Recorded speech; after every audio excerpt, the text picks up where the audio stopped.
Pour célébrer les 150 ans d'EM Lyon Business School, je pars à la rencontre des personnages qui ont marqué l'histoire de l'école. Je les questionne surtout sur nos enjeux actuels et à venir. Ce soir, direction Lyon, en 1872.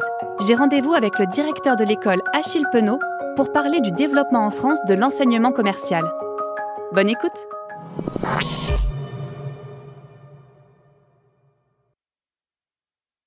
Docteur Achille Penaud, bonjour. Bonjour mademoiselle, installez-vous, je vous en prie. Madame, merci. Docteur Achille Penaud, je viens vous voir un peu avant l'ouverture de l'école. Je voudrais que vous nous disiez, en votre qualité de premier directeur, ce que représente pour vous la création de l'École supérieure de commerce de Lyon, qu'on connaît mieux à mon époque sous le nom d'EM Lyon Business School. Alors, je sais pas, où en êtes-vous? Vous êtes enthousiaste? Enthousiaste, oui, bien sûr. À Lyon, en matière d'enseignement commercial, tout est à créer. Mais nous avons déjà de quoi nous réjouir. Nos effectifs sont désormais complets. Nous serons 21 professeurs, les élèves seront au nombre d'une centaine, et la rentrée se tiendra le 7 octobre prochain dès 8 heures, en présence de tous les candidats. En attendant, les travaux d'appropriation et d'installation de l'école marchent rapidement. Ils seront entièrement terminés pour le 7 octobre. Je suis désolée de vous le dire, monsieur le directeur, mais il se pourrait que la création de l'école ne serve à rien. Vous avez déjà dû l'entendre dire, ça. Que la fibre commerciale, le sens du contact, on l'a ou on l'a pas. C'est une affaire d'expérience, d'audace, de relationnel, de flair. De choses qui ne s'apprennent pas à l'école, finalement. Si tel est le cas, vous convenez avec moi que cette ouverture prochaine n'a pas grand intérêt. Gardons-nous de porter aux lettres classiques qui nous ont nourri une envie injuste et une haine ingrate. Nous ne voulons pas supprimer ces écoles, nous désirons seulement les rajeunir. À Lyon, on pourrait mieux que partout ailleurs constater ce qu'il manque aux élèves sortis de nos lycées sous le rapport de l'instruction commerciale. Relever le niveau de cette instruction, réchauffer son prestige, arriver à former des chefs de commerce supérieurs et en même temps des employés en état de les seconder et de les suppléer aux besoins. Améliorer à tous les degrés l'aptitude commerciale de chacun et par là, servir les intérêts de notre ville, contribuer au développement de notre commerce extérieur. Tels sont les objectifs que s'est proposé la Chambre de commerce en décidant la fondation à Lyon d'une école commerciale aussi complète que possible. J'ajoute qu'à Lyon, cette lacune était encore plus manifeste par le contraste de développement prépondérant donné à l'enseignement industriel. Or, les bons commerçants ne sont pas moins indispensables que les bons industriels. Le bras qui distribue le produit est aussi nécessaire que celui qui le crée. Je vous demande ça parce que je sais qu'à votre époque, on apprend encore le métier sur le tas. C'est-à-dire qu'en l'absence d'un enseignement commercial, on considère encore que la meilleure école pour se former, c'est le terrain, tout simplement. À mon époque, c'est différent. Les grandes écoles de management font partie intégrante du paysage de l'enseignement supérieur. Il y a bien sûr des critiques qui leur sont adressées, qui ont leur valeur, et on en parlera tout à l'heure, mais vous êtes d'accord pour dire qu'en 1872, l'ouverture de l'école choque la population? On se demande s'il y a un réel intérêt. Oh, c'est un vieux débat. Ce type d'enseignement est encore mal connu en France.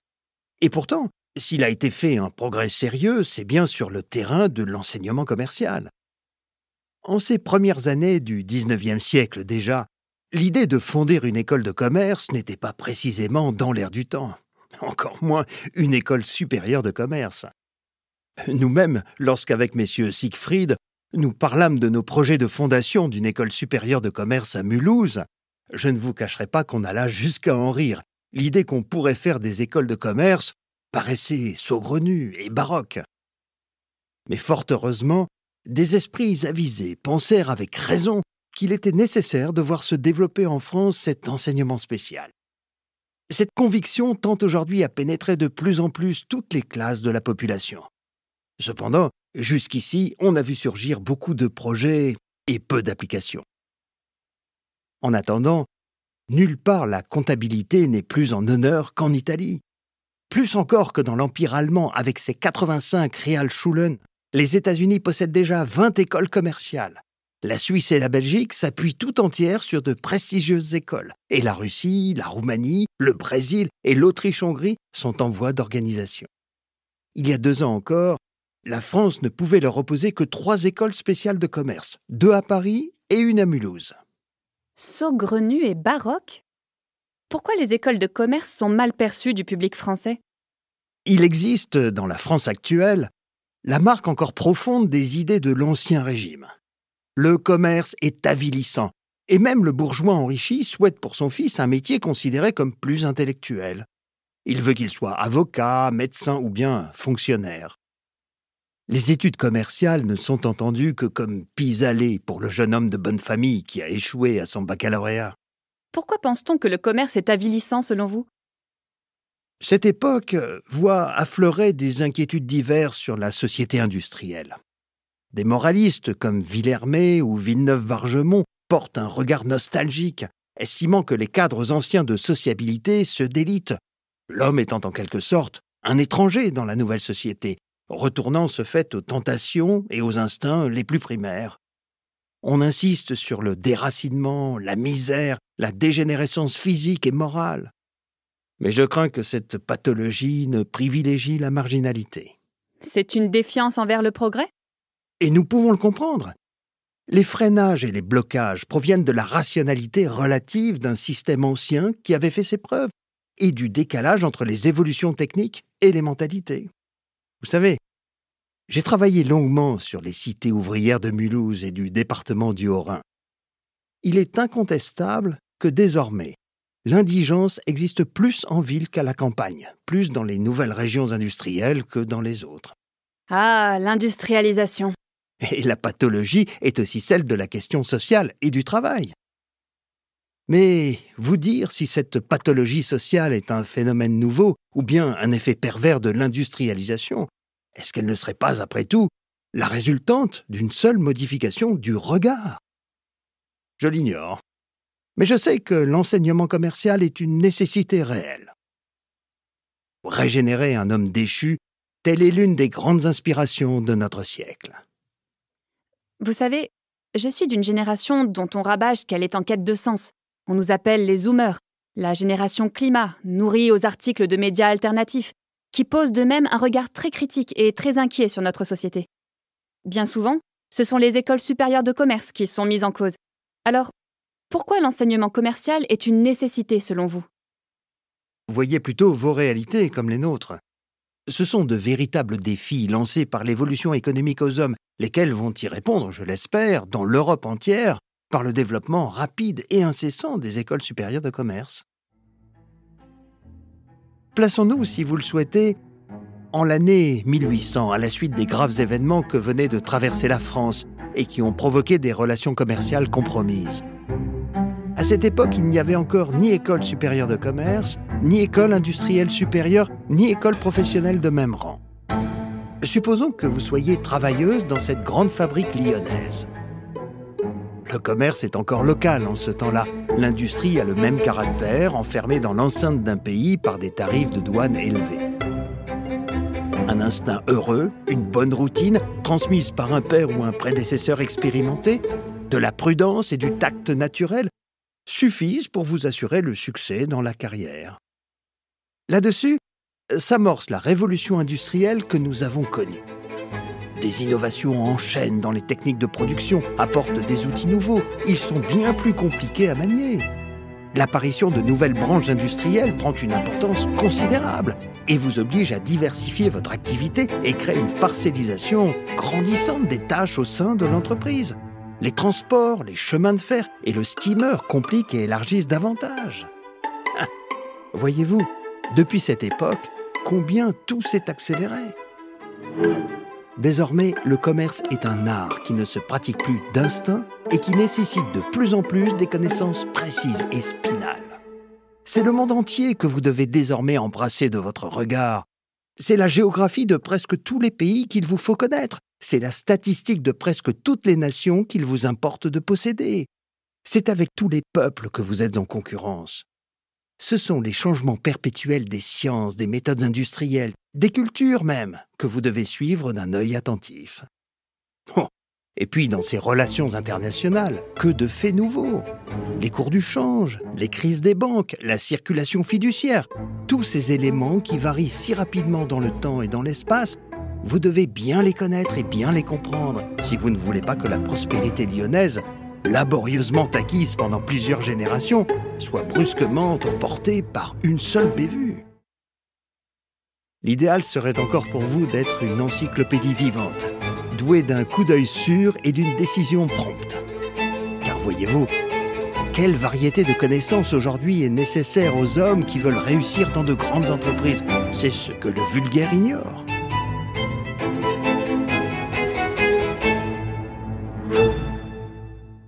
La vérité, c'est que la Chambre de commerce était depuis longtemps frappée de la lacune fâcheuse que présentait, non seulement à Lyon, mais dans toute la France, l'absence d'un enseignement complet de matière commerciale. Cette nécessité lui était d'autant mieux démontrée par l'étendue des exportations de sa principale industrie, en relation avec tous les marchés du monde et dont le développement la pousse fatalement à la recherche incessante de nouveaux débouchés. Ne devrions-nous pas plutôt nous demander comment cette ville de Lyon, dotée d'un si haut commerce, et qui possède par ailleurs un enseignement particulièrement développé dans d'autres activités professionnelles, ne possède toujours pas, en 1872, d'enseignement commercial digne de ce nom? Demandons-nous, après cela, comment nous pourrions propager le mouvement et couvrir notre sol de ces utiles institutions? Il me semblait que les écoles de commerce existaient depuis 1820 environ. Comment se fait-il qu'on se retrouve en 1872 avec seulement 3 écoles supérieures de commerce? Pourquoi ce retard français en la matière? La France, comme en beaucoup de choses, a ici encore donné le signal, puis s'est laissé devancer par ses rivales. Savez-vous pourtant que c'est le négociant lyonnais Vital Leroux qui est considéré comme le véritable promoteur de l'enseignement commercial? Celui-là savait si bien faire partager ses idées aux autres négociants que Brodart et Legret, les chefs d'une grande maison de soierie, décidèrent vers 1820 de fonder à leurs frais, et sur le modèle qu'il avait proposé, 2 établissements modèles, l'un à Paris et l'autre à Lyon. Mais l'école de Lyon devra rapidement fermer ses portes, ne réussissant pas à attirer de nouveaux élèves. Comprenez que la principale difficulté, ou plutôt l'obstacle le plus difficile à surmonter pour une école nouvelle, pour un enseignement nouveau et peu connu, méprisé, c'est d'attirer des professeurs et des élèves. Mais peut-être que cela changera prochainement. Voyez combien tout à coup il s'est produit un essor en France pour le développement de l'enseignement commercial. 2 ans à peine se sont passés depuis la paix. Et à l'heure actuelle, nous avons des écoles supérieures de commerce prêtes à l'action. Au Havre, à Rouen, à Marseille, à Lyon. Et bientôt, nous en aurons une à Bordeaux. Toutes sont l'initiative des industriels et des banquiers de leurs régions respectives. Vous parlez de rajeunir ces écoles. Vous dites qu'elles aident à répondre aux défis économiques lancés aux hommes. Je dois vous préciser qu'à mon époque, le défi qui nous est proposé est sans précédent dans l'histoire. Nous nous trouvons à la jonction de plusieurs phénomènes de grande ampleur. L'urgence climatique, la transition numérique, un contexte géopolitique complexe, une crise sanitaire. La défiance généralisée envers la finance et le marketing interroge sur le rôle joué par les managers que ces écoles ont formés. En France, il s'agit plutôt de critiques portant sur l'homogénéité sociale, que les grandes écoles de management favoriseraient, du fait du système des concours d'entrée et du montant élevé des frais de scolarité. Qu'est-ce que ça veut dire rajeunir dans ce contexte? Eh bien, à mon sens, il sera difficilement concevable à l'avenir de vous dispenser de cours précis sur ces enjeux de l'urgence climatique, de la transition numérique et des autres difficultés auxquelles votre époque doit faire face. Comprenez bien, cet enseignement réel doit servir à faciliter la transition du passage de la vie d'écolier à la vie industrielle, écueil redoutable pour les jeunes gens appelés à entrer dans un atelier, sans connaître le cadre général de la profession qu'ils vont embrasser. Et pour ce qui concerne la supposée homogénéité sociale dans nos écoles, voyez, la nouveauté à Lyon, c'est que notre école devra répondre à un double besoin, former simultanément des employés, instruits, exacts et capables de remplir sans défaillance les missions les plus délicates, et des chefs de commerce, qui pourraient fonder à l'étranger des comptoirs nouveaux, pour relever par là, s'il est possible, certaines branches de l'activité nationale. Mais peut-on y arriver dans la même école, par la même institution et avec le même enseignement? Nous ne dissimulons pas que la tâche est difficile. À Paris, la Chambre de commerce y a renoncé. Mais nous n'avons pas désespéré de résoudre ce problème, et il nous a semblé que c'était surtout une question de coordination des études. Cela pour vous dire que la pression des critiques de l'opinion publique a du bon. Elle porte indubitablement au progrès et à l'amélioration. L'enseignement commercial ne saurait se développer véritablement et de manière durable sans en tenir compte. Il me semble aussi que l'École supérieure de commerce de Lyon de votre époque, EM Lyon, présente une autre force, un autre avantage. C'est de pouvoir s'appuyer sur une longue et riche histoire qui démarre à l'heure à laquelle nous parlons, vous et moi. Je veux dire par là qu'elle a les moyens de mener son progrès avec la conscience de cette histoire. Car vous ne l'ignorez pas, il y a toujours de la continuité dans la transformation. C'est vrai que récemment, des écoles de commerce ont pris conscience de leurs responsabilités sociales, par exemple. Pour vous expliquer rapidement, EM Lyon a dévoilé son plan stratégique nommé Plan Confluence 2025. Dans cet horizon, l'école compte mettre la RSE au cœur de son développement. Ça veut dire intégrer des notions de développement durable dans toutes ces matières, promouvoir une meilleure inclusivité en accueillant plus d'élèves boursiers, en œuvrant pour plus de parité dans son organisation et en ouvrant par exemple un enseignement gratuit pour se former aux enjeux de la digitalisation. Voyez-vous, comme vous le dites, les enjeux de mon époque sont tels qu'il devient difficile d'aborder le marketing sans parler de l'obsolescence programmée ou de la finance sans évoquer la corruption ou la finance responsable. Je suis désolée, vous n'avez rien dû comprendre. Peu importe. J'observe que ce plan répond parfaitement aux enjeux de votre siècle et aux critiques qui sont adressées aux écoles supérieures de commerce. Et c'est ainsi que doit perdurer notre œuvre. C'est ainsi qu'elle s'inscrit dans son ancrage historique. Car nous-mêmes, dès notre ouverture, nous croyons important que l'école réponde parfaitement à ces défis, par un enseignement conforme à nos intérêts économiques bien sûr, mais aussi plus à la portée de la majorité de la population. Ces études dont nous parlons, nous voulons les étager par des méthodes nouvelles et les contenir par l'enseignement plus ample des sciences modernes et des langues vivantes contemporaines. Ce sera, je l'espère, une innovation qui saura réjouir l'opinion.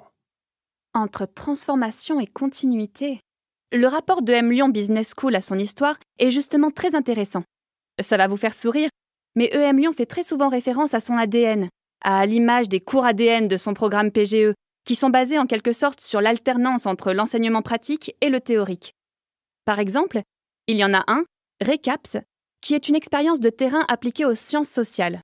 Par petits groupes, vous vous initiez à l'univers exigeant de la production de la connaissance et de la recherche. Un autre que j'aime bien, c'est l'exploration de futurs alternatifs. L'objectif est de créer des scénarios qui sont autant de représentations que les entreprises vont pouvoir utiliser pour conduire une action stratégique. Vous êtes initié au rôle de consultant en travaillant sur des problématiques réelles d'entreprise. Le bureau commercial. Merveilleux. Ce cours, nous l'avons conçu lorsque j'étais directeur à Anvers. C'est l'apprentissage du commerce par des opérations simulées. Les élèves sont divisés en groupes qui se conduisent les uns envers les autres, comme s'ils faisaient des affaires réelles. Ils achètent et ils vendent, ils font la banque, ils expédient des navires, ils correspondent, ils commissionnent, ils assurent. En un mot, ils se livrent aux opérations les plus variées et les plus complexes en ne se laissant jamais égarer dans le domaine de la fantaisie, mais en prenant toujours pour base de ces opérations simulées des faits réels. Les cours constatés des marchandises, les cours actuels du change, du fret, etc.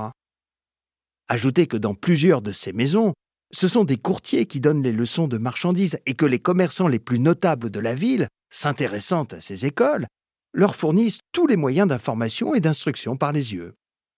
Bien, monsieur le directeur, je vais devoir vous quitter. Si je comprends bien, vous avez consacré votre vie au développement de l'enseignement commercial en France. Vous serez content d'apprendre que désormais, nos écoles supérieures de commerce françaises font figure de modèle à l'international. Mais on pourrait dire qu'elles ont encore un peu de mal à faire reconnaître leur valeur en France, et par conséquent, ce modèle s'exporte difficilement. Quels sont vos conseils pour faire tomber les préjugés et donner une meilleure image de nos écoles supérieures de commerce en France ?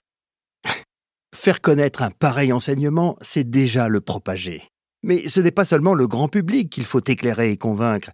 Il faut encore intéresser au développement de l'enseignement commercial les grandes associations d'industriels et de commerçants qui se sont produites sur tous les points de la France. Ce sont eux qui assureront en quelque sorte des positions aux bons élèves qui sortiront de ces écoles. Vous avez raison.